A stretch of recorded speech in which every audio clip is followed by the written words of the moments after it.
Ateneo de Davao University opens its doors to mourners for a three-day wake of the late Rene Baterbonia.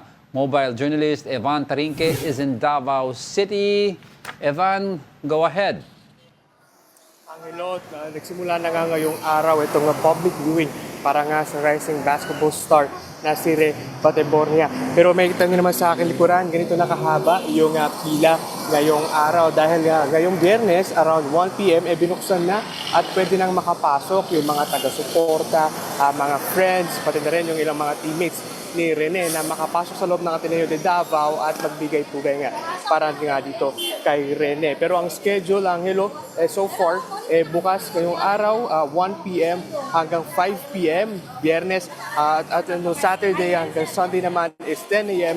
to 10 p.m. Kanina nakausap natin yung ilang mga teammates ni Rene at talagang isa lang yung kanilang sinasabi na napakalaking kawalan daw ni Rene dahil siya raw yung nagtutulak at talagang tumutulong sa kanila tuwing mahirap yung mga training na kanilang pinagdadaanan. No? Isa pa rin gusto sa kanila sinasabi, talagang nangihinayang sila sa potensyal nga ni Rene na maabot nga yung tugatog ng pagiging basketball player. Angelo? Yes, Evan, yung reaction ito ng mga teammates niya sa Ateneo de Davao, no? Were they surprised at yung kind of training na nadanas ni Rene sa Ateneo de Manila mismo? Or sanay na sila sa ganun?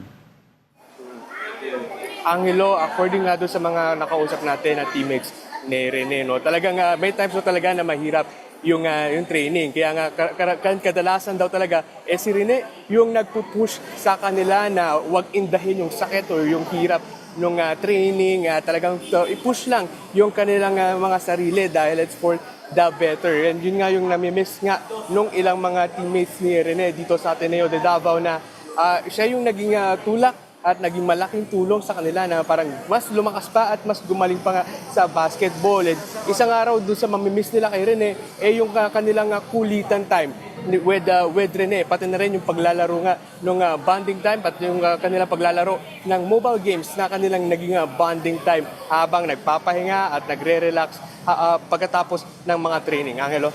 Evan, kamusta naman ang pamilya, specifically, of course, the mother and the brother of Rene? Angelo, so far, no, wala pa silang bagong statement na nilalabas. Pero nauna na silang nagbigay ng pasasalamat doon sa mga taga-suporta at nagbigay nga nung tulong dito nga kay Rene. Pero so far, inaantay natin kung lalabas ba sila ngayong araw, magbibigay ba sila ng statement or magbibigay ba ng statement itong Ateneo de Davao. Pero so far, we are pending, inaantay natin at kung ano pa yung magiging developments ngayong araw. Angelo? Alright, paano naman yung arrangement sa biyahe, no, pauwi ng Agusan del Sur? Kasi I think tomorrow ba or day after tomorrow, alis na siya ng Davao, no, at uuwi.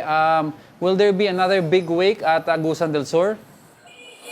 Angelo, so far, no, ang schedule ni Rene dito is until Sunday night, no, around 10 p.m. We're still gathering, we're still clarifying kung ano pa yung mga magiging sunod niyan. Pero ang sigurado, Angelo, is pagkatapos ng kanyang burol dito sa Ateneo de Davao, ililipat na siya doon sa kanilang hometown sa Talacogon, Agusan del Sur at kung saan nga doon nga talagang ilalagak na itong katawan ni Rene. Pero so far, inaantay pa natin, kinukuha pa natin yung detalye kung ano yung magiging anong oras magiging alis, kung paano yung magiging arrangement ng kanyang pagdating sa may Agusan del Sur. Angelo? Quickly lang, and Evan, before I let you go, no, madami bang tao? I mean, ano yung lagay ng mga tao? Are they sad? Saan nanggagaling mga bisita? Angelo, ito pakita rin natin yung nasa aking likuran. No? So ganito na karami ngayon yung pila or kahaba yung pila dito sa labas ng Ateneo de Davao. No? So karamihan talaga nung mga nakausap natin dito, hindi man daw related kay Rene, pero talagang malaki yung kanilang panghinayang sa potensyal nga netong bata dahil talagang isa kasi ito si Rene dun sa nagbuhat ng Davao region noong 2025 sa palarong pambansa kung saan nga nakapag-uwi sila ng silver medal at pati na rin siya yung hinirang ng tournament MVP. No? So karamihan talaga ng mga nakausap natin dito malungkot, nangihinayang at gusto talaga nila makakuha ng malinaw na sagot dito nga sa patuloy na investigasyon na gumugulo ngayon. Angelo? All right, keep us updated. Thank you for that report. Mobile journalist Evan Tarinque reporting to us live from Davao City.